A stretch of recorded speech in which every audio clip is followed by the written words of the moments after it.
Hello दोस्तों नमस्कार, मेरा नाम है प्रशांत। स्वागत है आप सभी का आपके अपने यूट्यूब चैनल स्मार्ट सैल्यूट में। दोस्तों अभी तक आपने जितनी भी टीवी न्यूज़ डिबेट सुनी होंगी, उसमें ज़्यादातर जो भी प्रवक्ता आते हैं या जो भी अर्थशास्त्री आते हैं, वो यही कहते हैं कि पुरानी पेंशन योजना इस देश के लिए भार है और पुरानी पेंशन योजना कर्मचारियों के लिए हित में नहीं है। लेकिन अभी एक ऐसे अर्थशास्त्री जी हैं जो न्यूज़ चैनल पर आए और उन्होंने स्पष्ट कर दिया कि पुरानी पेंशन योजना जो है, वो यूपीएस और एनपीएस से बहुत बेहतर है। न्यूज़ चैनल 24 में ये डिबेट कराई गई थी और वहाँ पर क्या-क्या बातें हुई हैं, आगे देखने को मिलेगा आपको। जानने के लिए देखने के लिए बने रहिएगा वीडियो पे। चैनल पे नए तो चैनल को सब्सक्राइब कर लीजिए, बेल आइकन दबा लीजिए ताकि ऐसे वीडियो आपको मिलते रहें और आप हमेशा अपडेट रहें। चलिए बिना देरी करते हुए वीडियो को स्टार्ट करते हैं। चुनावी रेवड़ी भारी पड़ती हुई दिख रही है। संतोष मेहरोत्रा जी, क्या ये मान लिया जाए कि अर्थव्यवस्था एक तरफ, चुनावी सच्चाई एक तरफ और ओपीएस भी अब ऐसा ही एक चुनावी झुंझुना है? भले आरबीआई कुछ कहे, नीति आयोग कुछ भी कहे।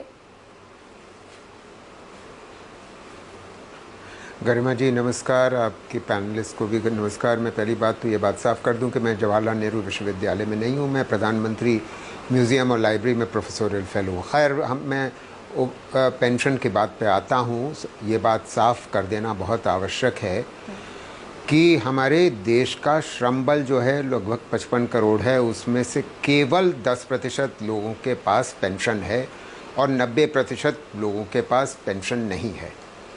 तो ये ऐसी स्कीम को लागू करना कि आप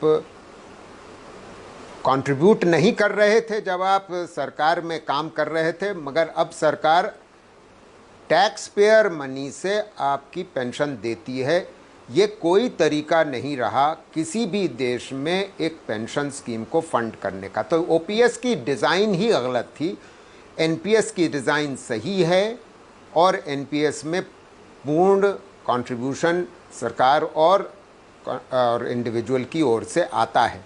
इस वजह से एनपीएस सुपीरियर है, बेहतर है ओपीएस के मुकाबले। मगर मोटी बात यह हमारे सारे श्रोताओं को समझना आवश्यक है कि अगर 90% लोग हमारे देश के श्रम बल के उनके पास पेंशन नहीं है, तो कोई भी पेंशन जो पा रहा है वो बड़ा खुशकिस्मत है।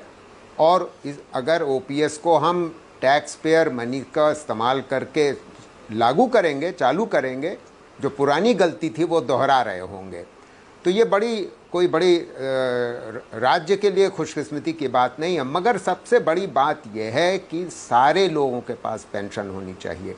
अब मैं उस मुद्दे पे आता हूँ कि ओपीएस वर्सेस एनपीएस। देखिए, ओपीएस की दिक्कत ये है कि उसमें इसको कहा जाता है डिफाइंड बेनिफिट, मतलब आपको बेनिफिट मिलने वाला है मगर आपने चाहे कंट्रीब्यूट किया हो चाहे ना हो।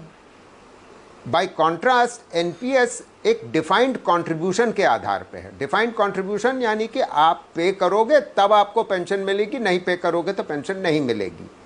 तो जाहिर है पेंशन का या किसी भी सोशल इंश्योरेंस का ये सिद्धांत होता है कि आप आज पे करके एक फंड क्रिएट कर दीजिए और उस फंड के द्वारा आप पे करेंगे।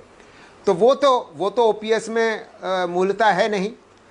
इसलिए आवश्यक ये है कि क्योंकि इतने लोग नाखुश हैं, और ये मैं बता दूं कि इस 10% में केवल 5% लोग हैं जो सरकार में काम करते हैं और यहाँ पर राज्य सरकारों के लोग केवल 2.5% है। मैं देश भर की बात कर रहा हूँ श्रम बल में।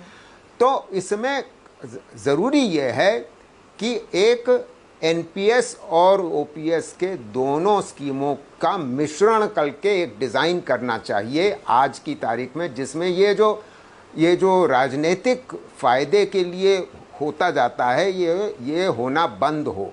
बहुत ज़रूरी है, मगर इसके बारे में कोई कायदे से सोच नहीं रहा है। ये बड़ी दुखद बात है गरिमा जी कि हमारे न ही केंद्र सरकार सोच रही है हमारे देश के असंगठित क्षेत्र के में जो विषमताएं हैं और असंगठित क्षेत्र के मुकाबले, और ना ही राज्य सरकारें इसके बारे में सोच रही हैं। और आपने बहुत सही इंगित किया कि चाहे वो कांग्रेस की हो चाहे भाजपा की सरकार हो, दोनों एक ही ढंग से सोच रहे हैं और ये बहुत ही दुखद बात है। हमारे आम आदमी के बारे में कौन सोच रहा है? उनके आम आदमी को आप जैसे अभी कहा गया कि 80 करोड़ को आप मुफ्त अनाज दे करके जीवित रख सकते हो, मगर उनको सामाजिक सुरक्षा भी उनका हक है जैसे सरकारी लोगों का है। विश्वास पाठक, बिल्कुल विश्वास पाठक, यही सामाजिक सुरक्षा क्या छीन ली गई थी? और क्या ओपीएस की जो मांग है वो